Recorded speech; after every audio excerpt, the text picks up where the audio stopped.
pertanyaan bagaimana hukum sholawat tahrim yang dikumandangkan sebelum adzan. Baik. Yang pertama, kalau itu dianggap sebagai bagian dari sunnah, maka itu bukan sunnah. Jadi kalau itu dianggap bagian dari sunnah, maka itu bukan sunnah. Karena sunnah membangunkan orang di waktu pagi itu dengan adzan pertama atau adzan awal. Jadi kalau mau membangunkan bisa dengan adzan awal. Kemudian yang terkait dengan itu pula ada aturan pula dari pemerintah tentang penggunaan pengeras suara. Itu juga ada aturannya, ada edarannya. Maka kita juga bisa mentaati himbauan atau edaran yang dibuat oleh pemerintah dalam menggunakan pengeras suara, sehingga tidak menjadikan orang-orang yang lainnya terganggu. Karena orang-orang yang ada di sekitar kita tidak semuanya orang muslim. Ada di antara mereka orang yang muslim yang sedang sakit, ada anak yang masih kecil, sehingga kalau misalnya hal tersebut berjalan, maka itu sebatas tradisi yang ada di tengah-tengah masyarakat. Tapi itu bukan sunnah. Kalau mau dilakukan, maka tidak dilakukan dengan waktu yang cukup lama, karena itu yang terjadi justru malah mengganggu kaum muslimin. Jadi malah mengganggu kaum muslimin yang mereka orang-orang tua atau anak-anak kecil atau bahkan yang mereka yang bukan muslim. Dan ingat bahwa itu bukan sunnah membangunkan orang, bukan dengan cara itu. Kalau mau melakukan maka bisa dengan adzan. Dan memang sosialisasi adzan itu tidak mudah, karena justru kadang-kadang orang karena tidak disosialisasikan dengan baik satu sunnah itu malah dianggap aneh ketika diterapkan di masyarakat. Sementara yang tidak ada tuntunannya itu malah dianggap sebagai sunnah. Maka disinilah pentingnya kita menghidupkan sunnah agar kita bisa mengamalkan sunnah Rasul Shallallahu Alaihi Wasallam. Karena ketika kita menghidupkan yang tidak ada tuntunannya, kadang yang sunnah Nabi itu malah hilang. Kadang yang sunnah Nabi malah hilang karena ada sesuatu yang dihidupkan, sementara itu bukan sunnah Nabi Shallallahu Alaihi Wasallam. Meskipun pada prinsipnya membangunkan orang yang sedang tidur itu bisa dengan beraneka cara, dengan beraneka ragam. Bisa kalau seperti di bulan puasa sahur atau ono sing nggo basa Jawa, ono sing nggo basa Arab, ada yang membangunkan dengan murotal Al-Quran, ada pula yang dengan tadi sholawat itu adalah bagian adat istiadat yang ada di tengah-tengah masyarakat kita. Tapi ingat, itu bukan sunnah, dan jika itu diyakini sebagai cara yang paten seperti itu, maka itu akan berubah menjadi perkara baru di dalam agama yang sering disebut sebagai bid'ah. Jadi kalau menganggap cara itu adalah tuntunan agama, maka itu malah menjadi bid'ah. Allah alam bisawab. Ustadz, kalau membaca Al-Quran di masjid keras haram jika mengganggu orang sholat, kemudian juga pujian haram jika mengganggu orang sholat, maka bagaimana tarhim sebelum subuh itu lebih mengganggu orang sholat? Iya, tak pikir-pikir ya ada benarnya juga ya, jangan ada yang tersinggung ya. Jadi tarhim atau apapun namanya, pokoknya sebelum subuh kan ada macam-macam, ada yang muter kaset ditinggal turu, ada sing tarhim, ada kalimat tarhim panjang itu apa itu, nah, saya lupa dulu karena saking bedino nih mendengar apal saya, tapi mengganggu. Kemudian saya modifikasi dialakbarkan 10 menit sebelum subuh dibacakan atau diputarkan kaset Al-Quran yang sudah jelas bacaannya. Dan kadang-kadang 1,5 jam cirodok mending, tapi sebenarnya 1,5 jam terlalu lama. Muter kaset banter, entah dia kemana ini yang muter ini, tinggal turu apa tahajud. Tonggo teparu yang tahajud itu tidak khusyuk. saya termasuk. Maka di sini kan kita hentikan. Dulu ada ya, karena ya namanya orang ingin masjidnya makmur, kira-kira begitulah, ingin masjidnya ya apa ini, mensyiarkan masjid. Tapi potensi ganggunya lebih besar. Maka kalau mau ya tarhim Syekh Mahmud Al-Khusairi aja itu sekitar 5 menit atau 7 menit itu. Salatu wassalamu alaih, itu aja. Itu salawat itu. Tapi kalau suara dalam masjid ganggu yang di masjid, kalau suara luar ganggu orang sholat tahajud di rumah masing-masing. Wah, nek khusuk kan tidak terganggu belkedes. Saya itu juga berusaha khusuk kan. Saya terus terang terganggu. Pemenang suaranya elek, salah pisan.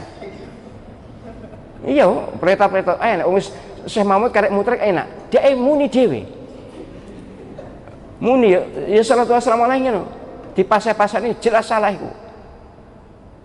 Tidak usah saya tirukan. Intinya tarhim Syekh Mahmud Al-Khusairi yang sudah sangat terkenal indah bagus itu dia ucapkan sendiri gitu loh. Ya mbak kedes malah elek banget, ganggu wis, gak konsentrasi. Gitu tuh dosa berpahala ya. Ganggu orang itu loh dosa berpahala. Ganggu orang tahajud tuh saat-saat yang sepi yang mestinya harus hening. Oke lah kalau 10 menit sebelum subuh namanya ya orang ya segera siap-siap, kalau mau tahajud kan mestinya harus sebelum itu. Tapi sejujurnya itu tidak ada dalilnya. Ada dalil itu azan sekitar 1 jam sebelum subuh. Itu azan pertama. Azan kedua yang ada sholatul khairu minan naum itu. Yang pertama itu Ibnu Ummi Maktum zaman Nabi SAW itu azan 1 jam sebelum subuh. Azan ya 5 menit aja, nggak ada ya orang kalau azan di Mekah kan nggak panjang-panjang. Kemudian diam sudah sholat tahajud. Kemudian nanti masuk waktu subuh baru azan yang ada sholatul khairu minan naum itu. Loh, kenapa? Mestinya logisnya ya, yang as-sholatul khairu minan naum kan yang malam. Sholat itu lebih baik daripada tidur. Enggak, Nabi SAW mengajarkan yang ada as-sholatul khairu minan naum ketika sudah masuk waktu subuh. Yang malam azan biasa, nek gelem tahajud nek gelem melungker kira-kira gitu ya. Nek pengen melungker pokoknya azan ini sekedar peringatan ini 1 jam lagi akan subuh. Bagi yang biasa tahajud mesti akan tahajud, yang tidak biasa pasti mancal kemul kan gitu. Suatu ketika waktu saya masih ngajar jadi dosen, datang mahasiswa. Ustaz Somad, ya saya tinggal di masjid. Mantap. Sebelum azan saya baca dulu. Apa yang kamu baca? Innallaha wa malaikatahu yusalluna 'alan nabi. Ya ayyuhalladzina amanu sallu alaihi wa sallimu taslima. Tiba-tiba saya dimarahi sama Pak RT, Pak Ustaz. Kenapa? Gak boleh baca-baca ayat itu sebelum azan. Di dalam azan itu kan ada nyebut nama Nabi Muhammad kan? Ada kan? Asyhadu anna Muhammadar Rasulullah. Kalau disebut nama Nabi Muhammad, orang yang paling bakhil, orang yang paling pelit adalah orang yang tidak mau bersolawat. Maka sebenarnya membaca ayat itu nyuruh orang solawat. Tapi Pak RT ngelarang, Pak Ustadz. Oke, kalau gitu kamu besok nggak usah baca ayat itu. Jadi gimana Pak Ustadz? Sebelum azan kasih tahu semua masyarakat, attention please, all of our passenger, semua penumpang jamaah sekalian, nanti ketika aku sebut nama Nabi Muhammad SAW, bersolawatlah, bersolawatlah, bersolawatlah. Kira-kira mana yang lebih bagus? Baca ayat atau nyebut? Kan bagus baca ayat. Berlapang dada menerima perbedaan. Asyhadu anna Muhammadar Rasulullah. Ibu-ibu yang sedang masak, Allahumma sholli ala sayyidina Muhammad wa ala ali sayyidina Muhammad. Ibu-ibu yang sedang berada di tempat dagang yang selama ini tadi ngobrolnya panjang lebar, beli kangkungnya 2 ikat, ngobrolnya 2 jam. Suami syahnu anak syahnu, suami syahnu anak syahnu. Begitu mendengar suara Allahumma sholli ala sayyidina, pulang dulu ya, bayarnya ngutang. Mengingatkan dia pada Sayyidina wa Maulana Muhammad sallallahu alaihi wasallam. Ini berlapang dada menerima perbedaan. Tapi nggak semua ibu-ibu ini selawatnya sama. Yang satu selawatnya Allahumma sholli ala sayyidina Muhammad wa ala ali sayyidina Muhammad, Allahumma sholli. Yang satu lagi Allahumma sholli ala sayyidina Muhammadin nabiyil ummi wa ala alihi wa sahbihi wa barik wa sallim. Yang satu lagi Allahumma sholli ala sayyidina Muhammad al-Fatihi lima ughliq wal khatimi lima sabaq nasril haqqi bil haqq wal hadi ila siratikal mustaqim wa ala alihi haqqa qadri wa miqdaril azim. Yang satu lagi nggak kedengaran, namanya sholawat silent.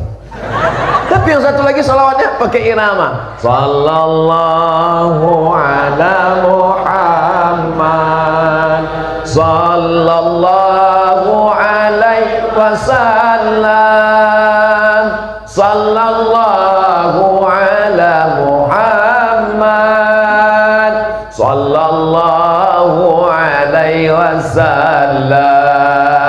Ya Nabi salam alaika, ya Rasul salam alaika, ya Habibi salam alaika, salawatullah alaika. Solawat macam-macam, bunyinya macam-macam, tapi substansi maknanya satu, mendapatkan syafaat dari Nabi Muhammad sallallahu alaihi wasallam. Ada jamaah yang pakai jubah, Abdul Somad pakai sarung. Nggak ada satupun jamaah yang ngejek Abdul Somad. Pak panitia kita yang menjemput saya, yang mengantar saya ini ustadz yang datang dijemput, pulang diantar di Subang. Tapi kalau di Riau, datang tidak jemput, pulang tidak diantar. Tapi saya bukan jelangkung. Beliau pakai jubah, saya pakai sarung, adik-adik dari Kokam pakai celana, dan mereka tidak pernah kritik saya. Ustaz Somad, kenapa kamu pakai sarung? Kami nggak pernah kelahi masalah ini, karena substansi maknanya menutup aurat. Pakai jubah nutup aurat, pakai sarung nutup aurat, pakai celana nutup aurat. Kalau kami bertiga kelahi, antara yang sarung, saya dengan Pak Wabub satu mazhab. Mazhabnya namanya mazhab as-sarungiyah. Kalau antara yang pakai celana dengan pakai sarung, pakai jubah, kelahi siapa yang paling benar? Yang ketawa yang nggak pakai celana.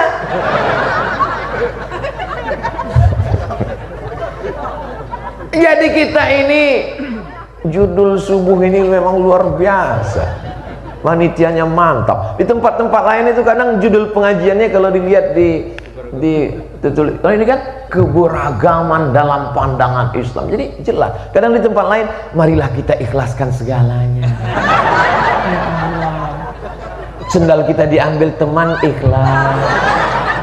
Helm kita diambil kawan, ikhlas.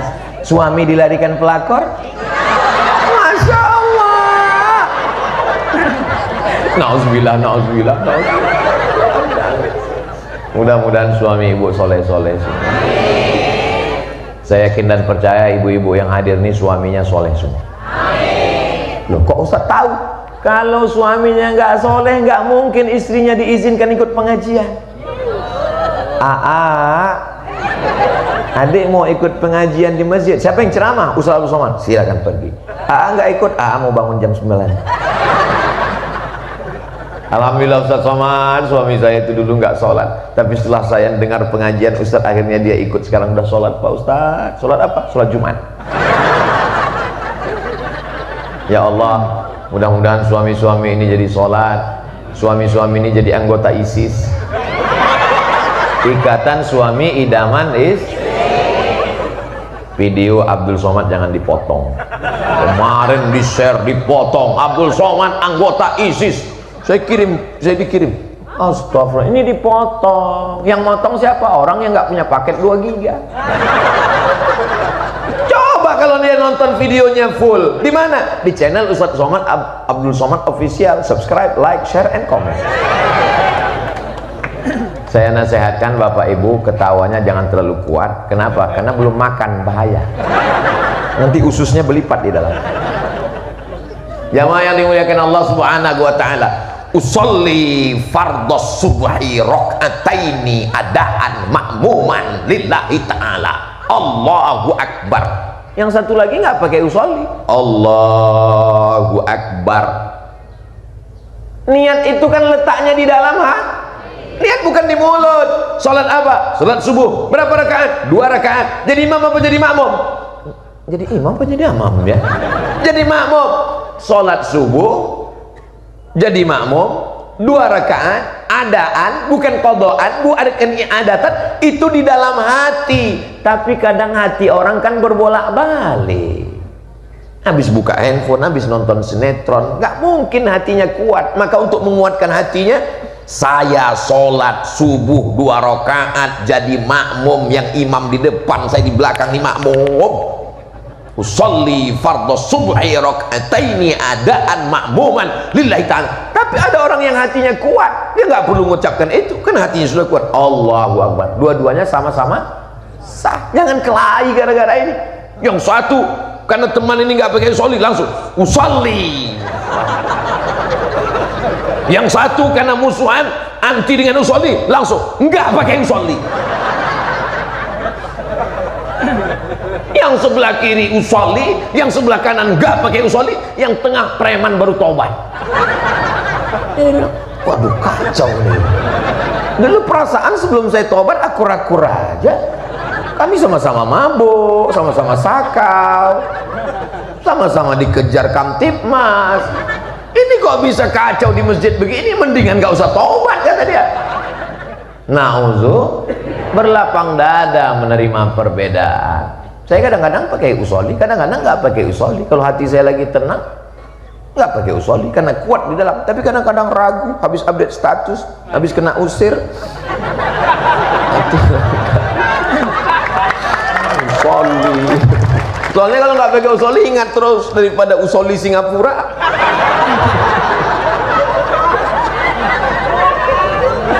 Nah, begitu juga ketika sedang sholat, Allahu akbar. Ada orang yang sholatnya itu takbirnya panjang sekali. Allah. Dia niatnya di dalam takbiratul ihram. Dari mulai A sampai bar, qasad ta'arad ta'yin. Saya sholat subuh 2 rakaat jadi makmum karena Allah Ta'ala adaan, itu di dalam A sampai bar. Maka dia masangnya lama, namanya muqaranah niat dalam mazhab Syafi'i. Allahu akbar. Sedangkan mazhab Hanafi, Hambali dan Maliki niatnya sebelum sholat. Allahu akbarnya kosong. Makanya takbiratul ihram di Masjidil Haram itu cepat. Allahu akbar. Duh, kapan dia bacanya? Dia niatnya di luar, guys. Yang ini niatnya di dalam. Jadi kalau ada orang takbirnya pendek, Allahu akbar, berarti niatnya sebelum takbiratul ihram. Kalau ada orang takbirnya panjang, Allahu akbar, berarti niatnya di dalam takbiratul ihram. Yang salah itu setelah takbiratul ihram, Allahu akbar. Sholat apa ini ya? Sholat zuhur apa sholat asar? Asar aja lah. Batal.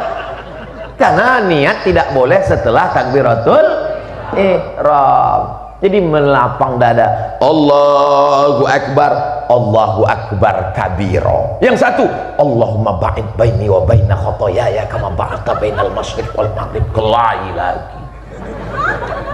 Kebetulan sholatnya terlambat, masbuk. Tadi awalnya mau ngeliat dulu. Masuk masjid bukannya ngeliat sop kosong, masuk masjid ngeliat gimana musuh saya. Kiblatnya sama, Allahnya sama, Ka'bahnya sama, nabinya sama. Tapi kemudian melihat permusuhan dalam masjid luar biasa. Masuk masjid lihat mana, seperti Tom and Jerry. Tapi karena buru-buru langsung, rupanya teman di sebelah Allahumma ba'id, langsung melihat Allahu akbar kabiro. Yang Allahumma ba'id pun menyerang, Allahumma ba'id baini wa baina khotoyaya. Padahal itu adalah doa iftitah. Allahumma ba'id ada riwayatnya, Allahu akbar kabira ada riwayatnya, wajjahtu wajhiya ada riwayatnya, inni wajjahtu wajhiya ada riwayatnya. 9 riwayat tentang doa iftitah sudah ditulis dalam buku 99 tanya jawab salat, ditulis oleh Abdul Somad. ujung-ujungnya jualan buku. Bisa di-download free gratis di internet. Kunjungi website-website terdekat. Sudah kami cari Pak Ustadz, www.google.com, kok nggak ketemu, paket habis.